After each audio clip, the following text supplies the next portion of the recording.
Bom dia, boa tarde, boa noite. Estamos aqui de novo para mais um Sindicast, um episódio que certamente será também memorável. Meu nome é Ivana Vilela, sou presidente do Sind Itamaraty, ou IVE, como todo mundo me chama. Boa noite, pessoal. Eu sou Gabriela Perfeito, eu sou a primeira vice-presidente do Sind Itamaraty e hoje, como a Ive falou, temos aqui uma convidada muito especial. A Ariana Francis é ouvidora-geral da União. A gente está aqui para um bate-papo, mais uma vez, sobre um assunto que, novamente, é de interesse de todos. A gente vai falar um pouquinho sobre a Ouvidoria Geral da União, vamos falar também sobre assédio e discriminação, vamos falar também um pouquinho do nosso congresso, talvez a gente consiga falar um pouquinho sobre o nosso congresso. E é isso. Ariana, se apresente, por favor, fale aí sobre a sua carreira, um pouco sobre você, para o pessoal te conhecer um pouco. Obrigada, Ivana e Gabriela. É um prazer estar aqui com vocês. Também acompanho o podcast, também acompanhei o Congresso Internacional. Eu sou servidora pública desde 2007 e estou desde 2013 na carreira de analista de políticas sociais. E aí, em janeiro do ano passado, de 2023, fui convidada para assumir a Ouvidoria Geral da União, que é uma secretaria nacional da CGU, do Ministério, né, Controladoria Geral da União, que tem como uma missão monitorar, supervisionar, coordenar o Sistema Federal de Ouvidorias. Então, a gente tem atualmente 325 unidades de ouvidorias, da administração direta e indireta, e a gente faz um trabalho tanto de prezar pela qualidade, né, desse serviço de ouvidoria nas instituições, mas também tem toda uma trilha de capacitar essas unidades institucionais a estarem aptas a enfrentar diversos tipos de desafios, como o tema de hoje aqui, que a gente vai conversar um pouquinho mais. Sobre o assédio. Muito bem. Muito bom. Exatamente. Falando de assédio, quando você efetivamente começou a trabalhar com assédio? Foi só depois que entrou para a ouvidoria? Não, eu tenho também uma atividade associativa, né, na minha carreira, então eu sou também dirigente da Andeps. Comecei em 2018 e a partir de 2019 já tive bastante contato com essa agenda, mas no âmbito associativo, com apoio da nossa consultoria jurídica. Então, quando veio o convite, né, para assumir a Ouvidoria Geral da União, ele já veio com esse pedido, né, olha, saiba que um dos temas que a gente quer enfrentar é essa questão dos assédios. Então, eu fiz, obviamente, um mergulho maior, mais estruturado nessa agenda, mas já tinha, digamos assim, que eu conheço essa agenda de alguns ângulos. Então, o ângulo servidora, o ângulo dirigente de associação, e agora como nesse espaço bastante privilegiado de ser cabeça do sistema que é responsável pelo acolhimento dessas manifestações todas, pelo monitoramento, né, dessas situações de violência no ambiente de trabalho. A ouvidoria, ela foi criada há um tempo já, não é? Quando foi que foi criada a Ouvidoria Geral? A Ouvidoria Geral foi criada em 2004. 2004. Né? E ela tem, assim, o sistema não era tão complexo como eu entendo seja hoje. Isso. Eu acho que parte dessa complexidade se deu pelo Fala BR. Quando que o Fala BR virou... para quem não conhece, Fala BR, eu vou deixar a Ariana falar. O que é o Fala BR e qual é o papel do Fala BR no Sisouve-se, que é que é o sistema de ouvidoria. Ouve-se é a nossa ouvidoria do serviço exterior. Ela tem esse apelido. Ouve-se. Interessante até, né? Porque fica um ouve-se do reflexivo, mas não, é porque é do serviço exterior. Mas eu queria que você explicasse um pouquinho sobre o Fala BR e sobre o que o Fala BR trouxe para o sistema de ouvidorias. Certo. Então, desde 2004, a Ouvidoria Geral da União ela vem se estruturando institucionalmente e sendo uma promotora de unidades setoriais que a gente chama de ouvidoria. Então, esse número vem num crescente, chegando agora, 2024, a 325 unidades do sistema. o Cisolve, né, o Sistema Federal de Ouvidorias, ele foi criado em 2019, né, junto com esse processo de antes a gente tinha o EOUV, que era um sistema também informatizado que a CGU provém, a CGU que é a gestora, né, era a gestora desse sistema, e depois ele passa a ser essa plataforma que a gente chama hoje em dia o Fala BR, congregando as manifestações tanto de ouvidoria, que aí são essas do nosso tema aqui de hoje, como de acesso à informação. Né? As questões relacionadas à LAI. A LAI, exatamente. E aí, o que tem de interessante, caminha muito junto essa questão da gente existir um sistema informatizado, né, fornecido, gerido pela CGU, nesta agenda toda que a gente está falando hoje. O sistema, ele está preparado para a proteção ao denunciante, né? Existe uma série de normativos que tratam dessa temática, exatamente para que a gente construa essa confiança no sistema. E para que, caso aconteça algum erro, algum vazamento, que haja alguma consequência, né? Que isso possa ser devidamente apurado. E, além disso, a gente tem também a calibração do sistema com a LGPD, com a Lei Geral de Proteção de Dados. Então, assim, tanto a proteção de dados para não vazar, como essa perspectiva de quem faz a denúncia se sentir protegido, são aspectos que o Fala BR dá conta, né? E ele a gente tem um indicativo de que ele seja utilizado por todas essas unidades, se o tratamento não for feito lá dentro, que ele seja espelhado para que a gente tenha essas informações no painel público de ouvidorias, né, que também a gente cuida lá na Ouvidoria Geral da União. Esse painel você consegue descobrir, por exemplo, em quais unidades da gestão direta e indireta, da administração direta e indireta, estão, por exemplo, agora tendo casos de assédio moral, sexual e discriminação, que é um assunto que a gente criou agora, né, em 2023. Então, assim, é muito relevante, né, que as ouvidorias se utilizem do Fala BR e que as pessoas que trabalham na administração pública confiem no sistema, né, e saibam que se algo sair da Receita, a gente tem uma atuação institucional forte e constante de monitoramento e supervisão. Muito legal. Isso é bem interessante, até porque, assim, por mais que o sistema tenha um certo, assim, dê uma certa transparência e tudo mais, tem que ter alguém que faça vamos dizer, o acompanhamento e supervisão das ouvidorias, que são unidades com pessoas que eventualmente cometem erros. Isso. Eu queria fazer uma complementação, que é o seguinte. Fale. Algumas pessoas não sabem que é possível fazer a denúncia anônima no sistema. E quando a gente fala anônima, é anônima mesmo. A gente não capta nem o IP da pessoa, né? E eu acho que isso é o ideal, assim, enquanto gestora, digamos assim, desse sistema, o mundo ideal é que as pessoas confiem nas ouvidorias, confiem no sistema, para se identificarem e tornar mais fácil uma possível apuração. Mas a gente sabe que isso é um processo de reconstrução, né, que está acontecendo em diversas instituições, não só aqui na ouvidoria.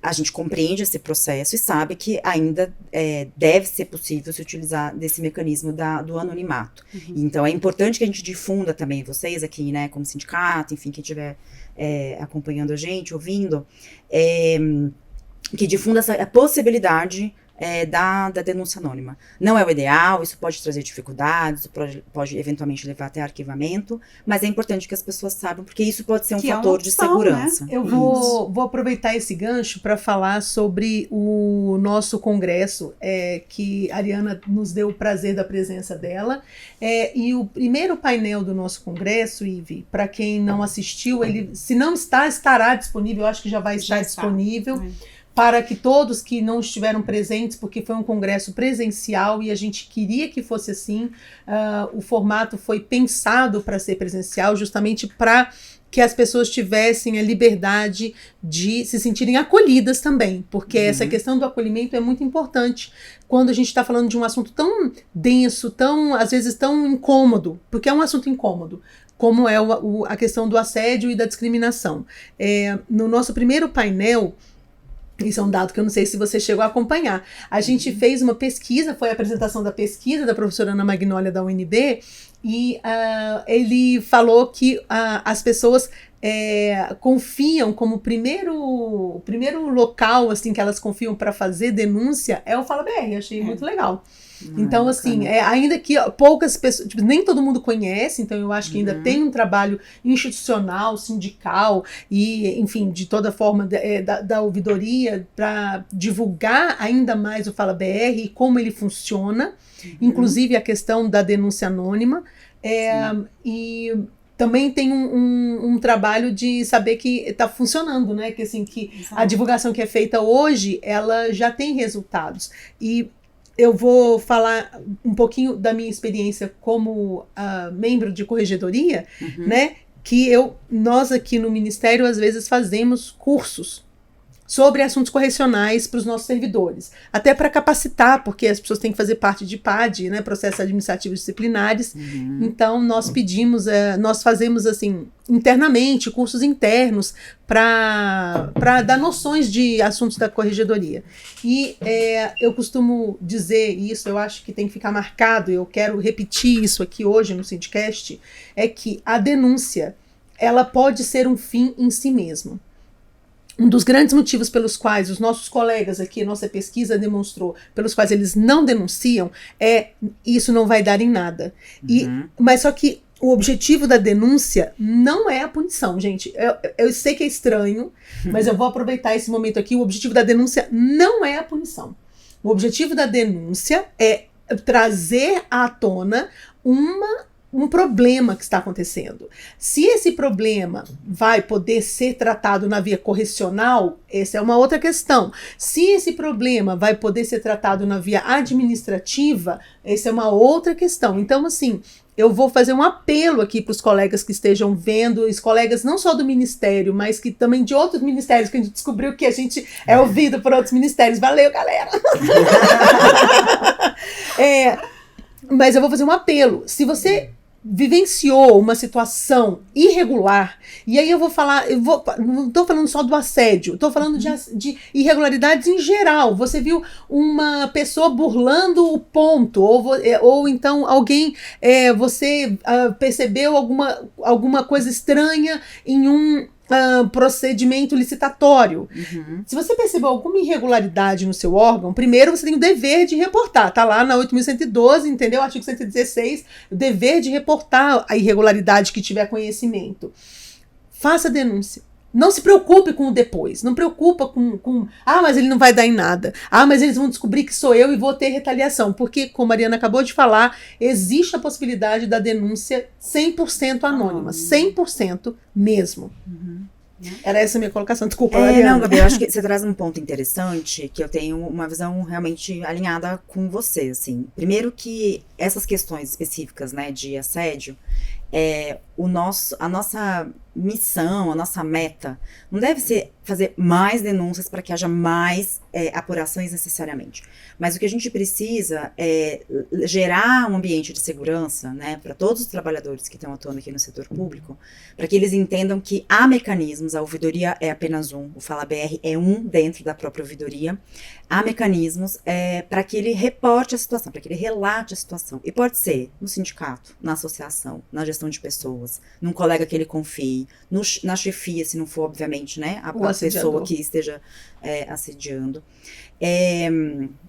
E é muito importante que se tenham essas várias portas para se noticiar, para se comunicar uma situação que esteja equivocada. Porque a atuação institucional não se restringe a um processo apuratório, a um processo de responsabilização correcional. Isso é muito importante. E aí eu faço até puxando o gancho, que eu acho que um dos pontos que a gente está virando um pouco a chave, a lógica de tratar essa questão dos assédios, discriminação na gestão pública federal, é essa de entender que a gente precisa construir, constituir tanto uma rede de acolhimento quanto uma rede de enfrentamento. Não é a bala de prata da ouvidoria, da corregedoria que vai resolver a situação, mas é a gente entender que existe uma corresponsabilidade nas instituições, entre servidores, entre lideranças, entre gestões de pessoas, ouvidorias, corregedorias, associações e sindicatos, para que, tendo contato com essa notícia,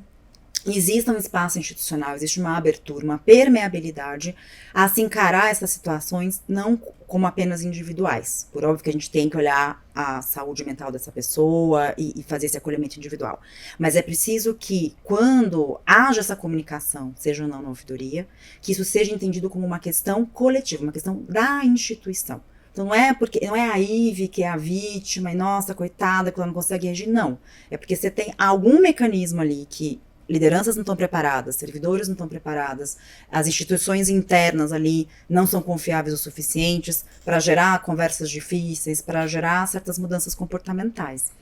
E aí, nesse sentido, é que eu acho que interessante o ano passado, que a gente teve a constituição do Grupo de Trabalho Interministerial, para criar o Programa Federal de Enfrentamento aos Assédios e Discriminação, trazendo essa perspectiva. A gente vai criar uma rede de acolhimento e uma rede de enfrentamento. E isso significa a gente preparar essas unidades, né, para lidarem tanto com o acolhimento quanto com o enfrentamento. O que eu faço quando a situação aconteceu? Né?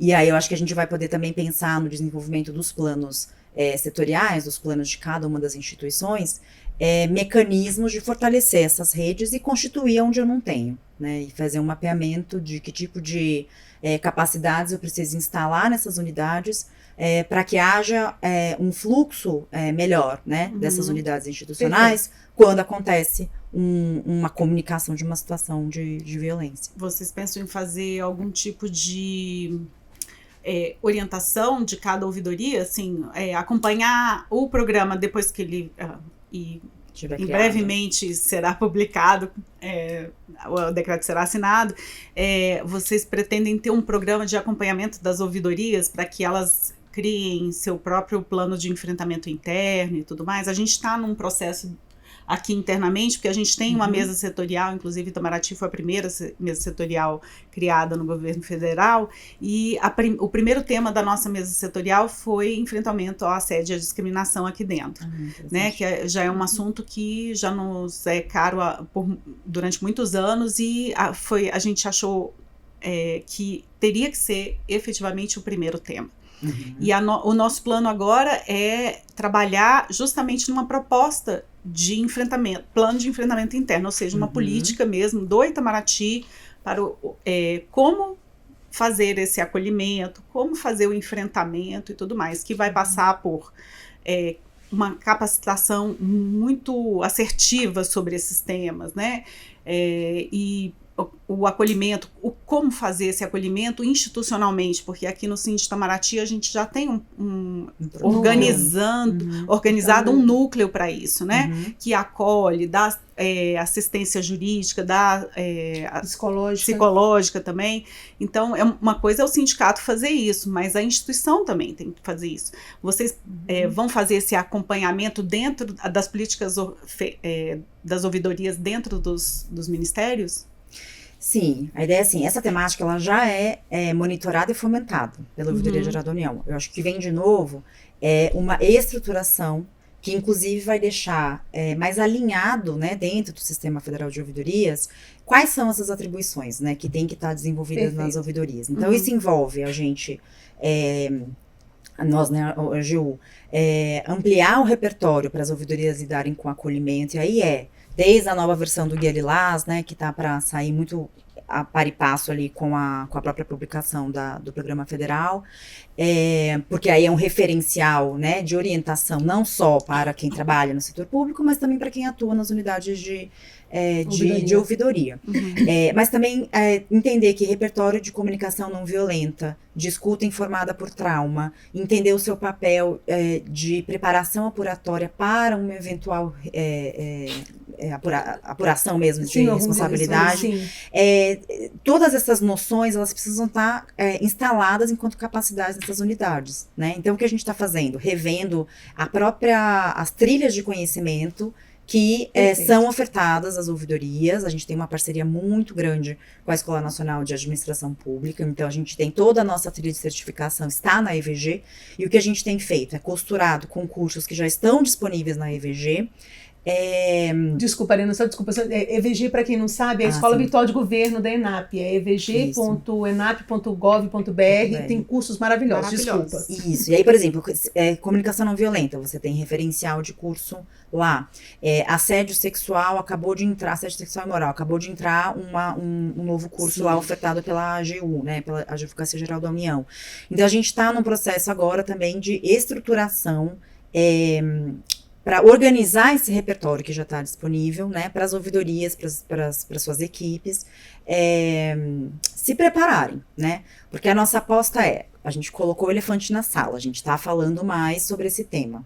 Por óbvio que vai surgir haverá mais denúncias. Mas a gente tem uma função muito pedagógica, inclusive com o guia, que é de explicar para as pessoas o que afinal elas têm que relatar para que haja um eventual processo apuratório. Ou o que afinal é importante que se relate para que haja uma incidência institucional, uma intervenção naquele local, né? E aí eu preciso preparar as unidades de ouvidoria para serem espaços que elas também, que as pessoas confiem de achar informações certeiras, né? Então, assim, olha, aqui, se você estiver se sentindo pronto o suficiente para fazer o seu relato, você vai entrar aqui no Fala BR, você vai encontrar esse tipo de formulário, você vai precisar já previamente listar tais e tais informações, tais e tais anexos, pode ser um anexo no formato voz, pode ser um anexo no formato imagem, pode ser um PDF, pode ser um vídeo. Enfim, que as ouvidorias também sejam esse local que saiba dar a devida informação. Inclusive, se na sua instituição tem um serviço de saúde, tem um serviço de acompanhamento psicológico, porque dependendo do estágio que a violência está instalada, a própria pessoa precisa ainda se fortalecer para fazer esse relato, né? E a ouvidoria, enquanto acolhimento, pode ser esse espaço de fazer um elo interno para essa rede, né, de acolhimento e de enfrentamento, não só necessariamente reduzir a termo uma denúncia. Entendi. Eu gostei que você deu aí o gancho do Guia Lilás. A gente já é fã do Guia Lilás, da primeira versão, e estamos ansiosos para ver a segunda versão, com certeza. A gente tem falado bastante dele, inclusive já no nosso congresso, o resultado do congresso foi uma carta aberta, criando uma aliança sindical para difundir os temas os conhecimentos, na verdade, né? Sobre enfrentamento ao assédio, prevenção e tal. E a gente concorda com você, a capacitação é uma coisa primordial, eu acho que é o passo mais importante, talvez, é você formar as pessoas com aquela... o conhecimento básico, o que é o assédio, como ele se dá, porque muitas vezes até a pessoa não sabe o que é que está sendo assediada, se sente mal, mas não sabe o que é. Exatamente. Então a difusão do conhecimento é muito importante. A gente aqui trabalha num ministério em que isso é ainda um grande tabu. Ele está sendo quebrado com muito esforço, graças a nossas ações, entendeu? E o Guia Lilás a gente já colocou a gente vai criar uma página, um repositório de documentos e vídeos, enfim, de conhecimentos na internet, para acesso geral, para os sindicatos, e mesmo os órgãos públicos terem um local que reúna toda essa informação para consulta, e certamente o Guia Lilás, a primeira versão vai ficar lá e depois a gente substitui pela segunda. Já existe uma previsão de lançamento? A gente quer que seja agora, ainda no primeiro semestre, né? E eu queria compartilhar com vocês, assim, o documento nasce e ele já se declara vivo. No sentido que naquele momento que ele nasceu, logo ali no comecinho, né, da gestão, em que nem estavam ainda nomeadas todas as equipes nos ministérios, né, das mulheres, igualdade racial, direitos humanos, que são ministérios que trazem conceitos muito importantes para essa agenda, então ele já se declarou como a ser revisado, inclusive no âmbito do grupo de trabalho interministerial. Mas para além dos debates que aconteceram no grupo de trabalho, com vários especialistas que foram, a gente teve experiências de empresas públicas, né, que tem já um pouco mais de robustez nos seus planos de enfrentamento já há um pouco mais de tempo, porque eles também estão sob outras regras, né, mais rígidas. Mas a gente teve também um processo, enquanto Ouvidoria Geral da União, de contato com especialistas que trazem dimensões que são indissociáveis dessa agenda. E aí, nesse sentido, a segunda versão, ela vai se aprofundar nessa questão interseccional. Então, assim, atravessamento de gênero e raça é indissociável da questão do assédio. Então, assim, você tem dados tanto do mercado privado, quanto alguns menos, mas temos, né, dados do setor público, que aquele grupo, que inclusive está na Convenção 90 declarado como mais vulnerável nas relações de trabalho, então, mulheres, pessoas negras, LGBTQIA+, pessoas com deficiência, são aquelas que são alvo maior, mais intenso e alongado no tempo dessas situações de assédio. Então, não tem como a gente não falar sobre a necessidade da gente ter letramento de gênero e raça como um todo no setor público federal, na nossa perspectiva enquanto servidores, enquanto colaboradores, sejamos ou não líderes, para a gente poder ter, inclusive, essa noção maior do que é ou não, né, violento, do que é ou não é aceitável, o que é ou não consentimento. Então, a segunda versão ela vai avançar por aí. A gente quer trazer um bloco sobre consentimento, mas algo passo a passo. Consentimento é algo que ele precisa ser checado, né, ao longo das relações. A gente não está numa relação informal, no clube, no bar, na academia, a gente está em ambientes de trabalho. Então, sim, é para você checar com maior frequência a questão do consentimento. Perfeito. Né? A gente tem questões também de uma noção que a gente trouxe por conta de contato com pesquisadoras, inclusive de uma literatura internacional, que é a gente trazer a noção da régua da violência. Esse também, para mim, é um grande pulo do gato nessa agenda, em termos de novidade, porque a noção de uma régua da violência, ela gera uma responsabilidade muito maior institucional da atuação. Então, assim, se eu tenho um ambiente que está ali com uma piadinha, gente, uma coisa boba, leve, pequena, uma piadinha.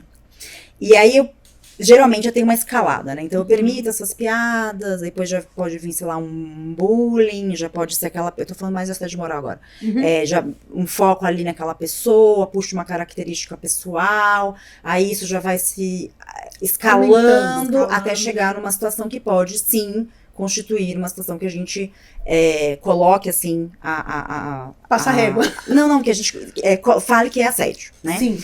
E aí, essa noção da régua da violência, ela faz com que as pessoas percebam, né, essas situações das microviolências, que a gente chama de microviolências cotidianas, sim.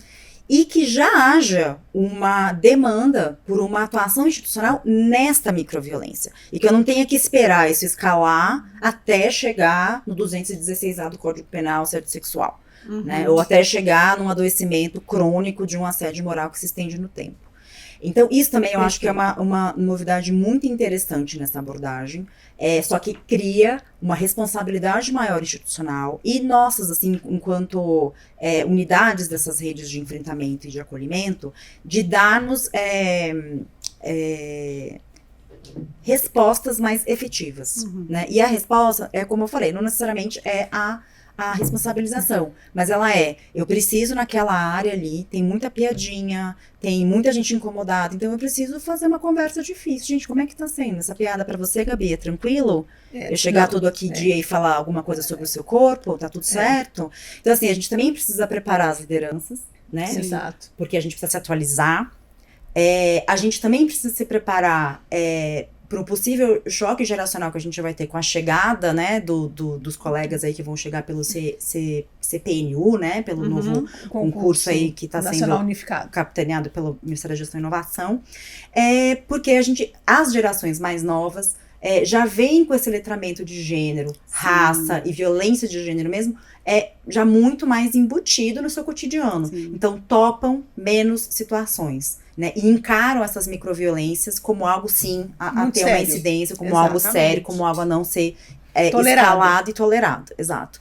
Então, a gente tem registro lá, né, de uma dos primeiros usos aí do Guia Lilás, de uma manifestação que falou, eu li o Guia Lilás, eu tô aqui fazendo a minha manifestação, foi de estagiárias, né, de 2 estagiárias. E eu acho que isso, assim, é simbólico do quanto que essas novas gerações estão mais preparadas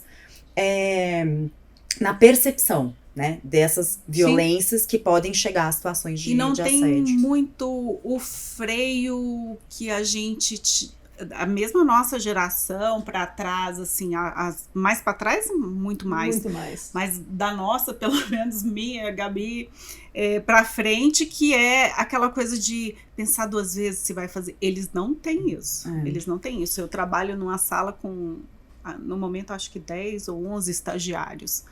E você vê que não tem mesmo. O que eles têm para falar, eles não mandam recado, eles falam mesmo. Então, eu acho que o impacto dos entrantes no CNU vai ser um impacto grande e sim, vai ter muito choque geracional. Porque os mais antigos, muito mais antigos, os que hoje provavelmente estão na alta chefia e são pessoas que trabalham há muitos, muitos anos, não estão acostumados com tanta, como eu diria...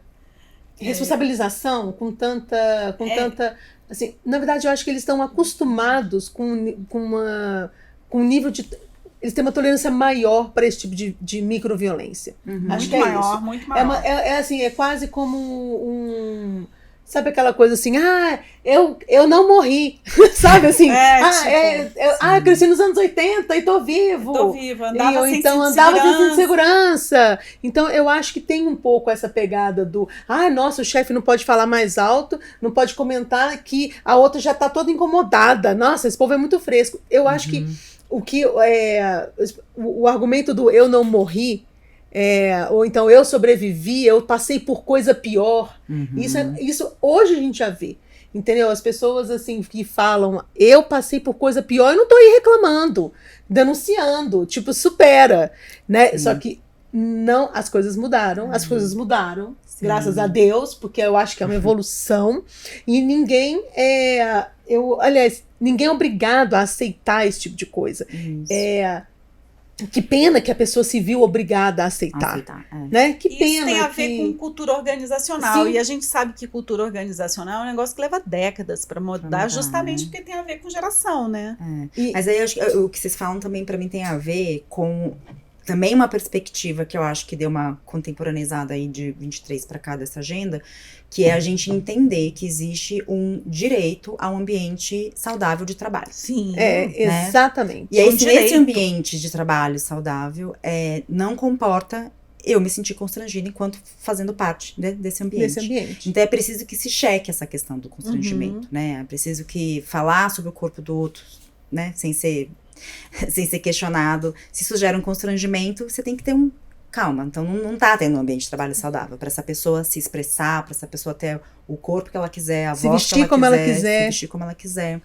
Então eu acho que isso também muda, e nesse sentido eu acho que a gente olhar para esses documentos internacionais da Organização Mundial da Saúde, Organização Internacional do Trabalho, também nos ajuda a ter uma baliza que não é desse nosso cotidiano aqui, de sempre foi assim, mas é algo maior, debatido, né, por diversos países, por diversos especialistas. Então, também acho interessante a gente trazer essa perspectiva, né, assim, essa agenda das violências no ambiente de trabalho está dentro desta promoção desse direito a um ambiente saudável de trabalho. E aí eu vou pegar esse gancho, Ariana, para perguntar qual que é o papel da Convenção 190 o papel, a importância da Convenção 190 dentro do plano nacional, dentro do enfrentamento dos desafios que existem no setor público. Quais você entende que sejam esses desafios também para o setor público no enfrentamento ao assédio?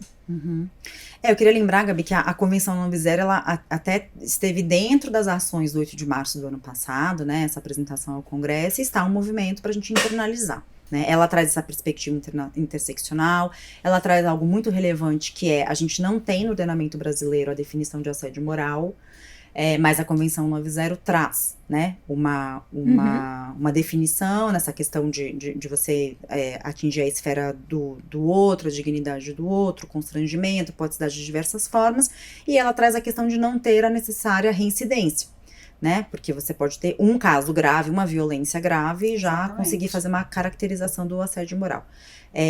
Tribunais nossos já também têm entendimentos assim, mas eu acho que sempre ter uma referência normativa ajuda a dar contorno, né, para uma determinada agenda. E um ponto que eu acho muito interessante da 190 é quando ela faz essa identificação dos públicos vulneráveis, eu acho que ela coloca em xeque no setor público a falta de diversidade que a gente tem. E por que isso está conectado com a agenda dos assédios e discriminação? Porque ambientes que são pouco diversos, eles tendem a ser violentos. Você tem uma pessoa ali diferente, né? Perfeito. É uma pessoa que é a mais nova, uma pessoa que é a mais velha, uma pessoa que é a gorda, uma pessoa que é... Que é a magra, uma pessoa que é a baixa, Exato. uma pessoa que é a alta. E aí eu acho que negra. isso é muito importante, porque também isso está associado com todo esse movimento que a gente está tendo no setor público, com um programa federal de ações afirmativas, né? Que foi coordenado ali pelo Ministério da Igualdade Racial, mas que traz também perspectiva, né, de gênero e outras perspectivas. Então, acho que essas coisas elas vão se somando para a gente entender que tem uma complexidade nesse cenário quando a gente trata da questão, né, das violências e a responsabilidade. Então, assim, se eu sou gestora, é preciso que eu olhe para essa questão de uma ausência ou presença de diversidade na minha equipe, né? Então, assim, ter mais mulheres nos ambientes é super importante, porque também você tem mais a propensão a vocalizar os incômodos, quando vocês têm mais mulheres na equipe, não só você, de mulher, e todo o resto ali da sala de homens, por exemplo, né? Mas isso também vale, a meu ver, para a questão racial e outras que são alvo, né, de discriminação também. Então, assim, todas as agendas que estão se fazendo para se fortalecer essa questão das diversidades, eu acho que elas fortalecem também esse debate sobre essas violências no ambiente de trabalho. Sim. Perfeito, é exatamente isso. O assunto é complexo porque as relações de trabalho são complexas, né? A gente está aqui num ambiente, por exemplo, aqui no Itamaraty, onde nós temos um ambiente predominantemente masculino, branco e de alta, vamos dizer assim, pessoas que, especialmente mais antigos, né? Mas assim, antigamente era só quem conseguia entrar no Itamaraty eram pessoas que tinham um certo critério nível social mais alto. Exatamente, um nível econômico. Exatamente, não vou nem dizer social, um nível econômico mais alto. Então, assim, hoje em dia a gente tem no Itamaraty, já temos a política de ação afirmativa para a carreira de diplomata, que fez 20 anos no ano passado, né? Desde 2013, a gente tem cota bem antes até da lei que firmou, a gente já tinha um programa de afirmativa da questão racial. Da questão racial, exatamente. Hoje a gente tem ainda, nós enfrentamos e nós temos associações aqui no âmbito do Ministério que tem pensado bastante na questão de gênero, porque é um ministério eminentemente masculino. Então, a gente tem trabalhado também essa questão da liderança feminina, a questão da ascensão das mulheres na carreira, porque nós temos um complicador perante outras carreiras, que é um complicador, mas eu vou dizer que é um elemento que contribui muito para vamos dizer assim, um desequilíbrio, que é a questão da remoção. Nós servimos aqui um tempo e servimos fora do país outro tempo.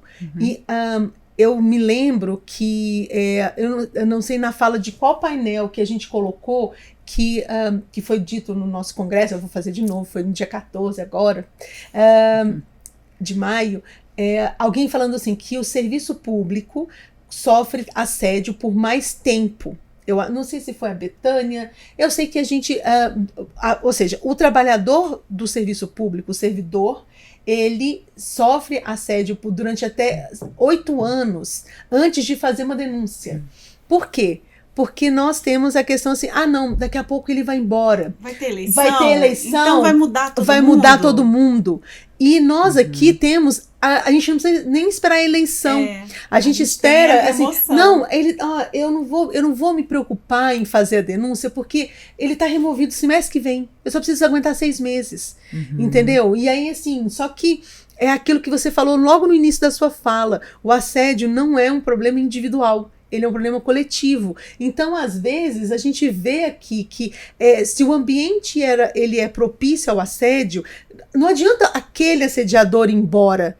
Um outro vai chegar e o ambiente vai fazer com que ele Exato. Ou outra pessoa ali vai assumir o papel de... Porque o ambiente está contaminado, está violento, está impróprio, insalubre. Vou até dizer, acho que a palavra é insalubre mesmo.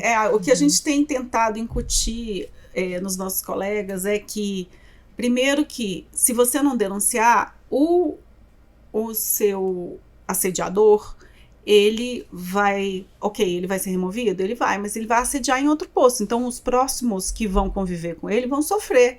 E se todo mundo não denunciar, de lá ele vai para outro posto, ele vai assediar no outro posto. Isso. E assim vai. Então, assim, a denúncia, como diz a Gabi, é um fim em si mesmo. Às vezes ela pode porque no momento em que a pessoa sabe que houve a denúncia no nome dela e, enfim, eventualmente chega para uma apuração, não todos, mas algumas chegam para apuração, aquilo ali funciona um pouco pedagogicamente, entendeu? Isso. Exato. Por exemplo, eu fico pensando assim, se a gente tem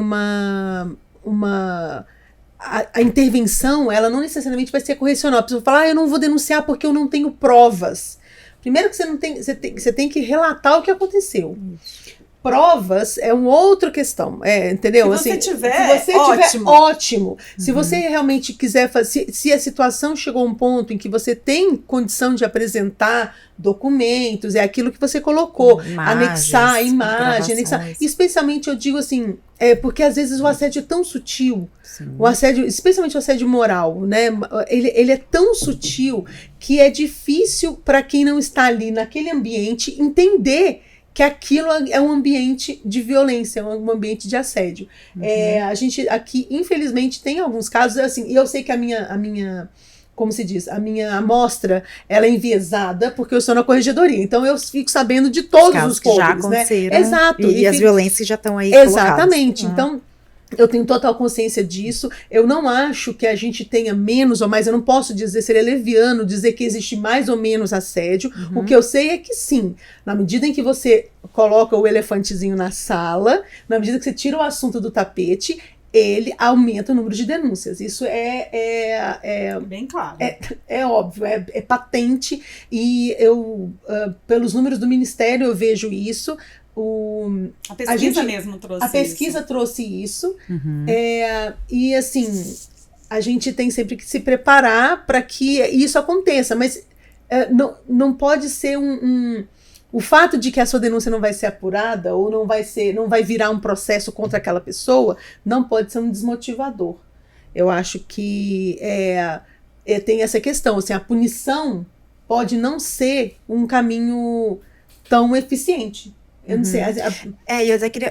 Essa sua fala me lembra de destacar o seguinte: tem situações que vão se intensificando e são relatadas como assédio, né? Assim, no Fala BR, ou enfim, nas ouvidorias, que talvez elas pudessem ter sido alvo de conversas. Né? E a gente não tem essa expertise, essa capacidade, né, nós como servidoras, lideranças e tal, de realizar essas conversas difíceis, né? É isso que eu falei, assim, como que você pega numa equipe que tem uma mulher e sei lá, 27 homens, e você apoia a vocalização desses incômodos. Tem técnica para isso. Né? Como que você olha para uma equipe que está pouco diversa, mas chega uma pessoa negra, ou chega uma mulher, ou chega uma pessoa com deficiência, e você conversa com a sua equipe para garantir essa permanência com qualidade dessa pessoa ali. E aí, nesse sentido também, a segunda versão do Guia Lilás vai trazer um bloco sobre as conversas difíceis. Porque a gente tem repertório, a gente tem inclusive lá cursos na própria ENAP, na IVG, na escola virtual, que podem apoiar a gente enquanto pessoas que estão convivendo, né, no setor público, e que, portanto, têm relações interpessoais que naturalmente vão ter conflitos. Sim. Mas como que a gente endereça esses conflitos? Como que a gente dá espaço para essas dissonâncias acontecerem e não alimentarem reações violentas ou gerarem esses ambientes que você falou, sai a pessoa, mas assim, tudo ocorre de forma violenta porque já está instalado ali uma cultura organizacional violenta, né? Então eu acho muito importante a gente pensar nisso, e também a questão dos ambientes. O meu ambiente é muito mais assediador. A gente fez uma série de interlocuções aí nesse 1 ano e meio com pesquisadoras, com pessoas que atuam na área jurídica também, e assim, tem assédio em todas as profissões, setor público e privado, realmente não tem como a gente dimensionar aqui é mais ou aqui é menos. O que a gente pode ter aqui é mais relatado, aqui é menos relatado. Exato. Estamos num momento de pico aqui dos relatos, né? Mas não que não haja de uma forma disseminada, porque também eu entendo que estando a nossa convivência, né, em relações interpessoais, e a gente tá na sociedade brasileira que é machista, que é racista, não tem como isso não se reproduzir no ambiente interno. Sim, só vai parar de se reproduzir se tiver uma intencionalidade. E aí eu acho que esses planos, esse olhar para fora nas convenções internacionais, a gente aqui enquanto, né, uma atividade associativa, uma atividade sindical, gestão de pessoas, a gente falar sobre isso, difundir as informações, é uma forma da gente dar um contorno maior, né, para essa questão toda, para essa agenda. Mas olha, Ariana, foi maravilhosa. Eu já tinha certeza disso, que seria uma excelente conversa. A gente, certamente, de repente, quando o Guia Lilás for lançado, a gente faz uma edição extra. A gente faz uma edição extra para falar dele e tudo mais, do que foi modificado, e eu acho que vai ser muito bom para todo mundo, que é muito instrutivo.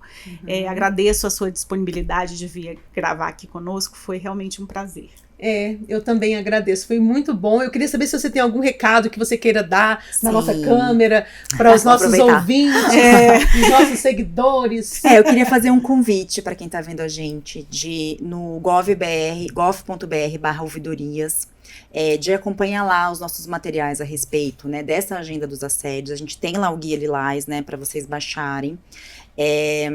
A gente tem também relatórios que analisam dados, né, de 2022, e agora a gente vai ter também o de 2023, para vocês entenderem esse cenário, quem são as pessoas que relatam, quem são as pessoas que são denunciadas, e também deixar como um recado final que nessas questões, né, de violência, de assédio moral, sexual, discriminação, o mais importante é você não se calar. Então, você não se enxergar como sozinho. Que você procure alguém de confiança na sua instituição, que você procure um colega, que você procure o serviço de saúde, o que você tiver à disposição, mas não fique sozinho. E não é sobre ter coragem de denunciar. É sobre não se silenciar e procurar apoio. Porque o que a gente quer mesmo é um ambiente saudável, né, de trabalho, que as pessoas possam se expressar livremente. Perfeito. Muito obrigada, Ariana. Eu aproveito para falar para os colegas do Serviço Exterior Brasileiro que o Cindy Itamaraty está aqui para apoiá-los, para orientá-los na medida do possível. A gente tem feito um esforço aí de, obviamente, capacitação, letramento sobre o assunto, mas a gente também está aqui para acolher, para orientar, para ajudá-los no que for possível. Como a Ariana muito bem disse, vocês não estão sozinhos. A gente está aqui para acompanhá-los e ajudá-los na medida do possível. Exatamente. Vamos colocar na descrição do vídeo o nosso telefone de contato. A gente tem um Disque Assédio. Isso. Então vai estar na descrição do vídeo, vai estar na descrição do episódio no Spotify. Os e-mails que podem ser utilizados. A gente costuma divulgar também o Núcleo de Apoio Psicológico, que é o NAP, que é do MRE, né? É o Núcleo de Apoio Psicológico da DSS, da nossa Divisão de Saúde. E é isso, muito obrigada por estarem aqui conosco mais uma vez. Eu fico realmente muito feliz pela nossa audiência. Espero que vocês tenham gostado, tenho certeza que vão gostar. E até a próxima! Até a próxima!